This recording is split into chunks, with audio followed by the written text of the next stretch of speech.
Today I'm going to show you how to make chocolate peanut butter biscuits.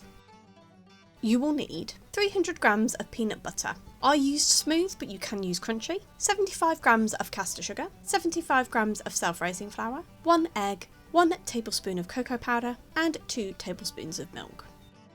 In a bowl to your peanut butter, add your egg and give it a good mix until well combined. Then add your caster sugar and mix again until well combined. Then add your flour and your cocoa powder and again mix really well.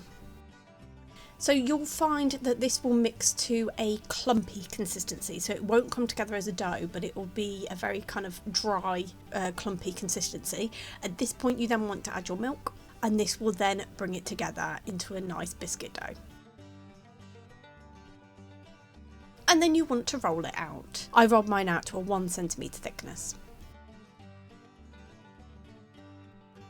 And then using a cookie cutter, you want to cut out your biscuits.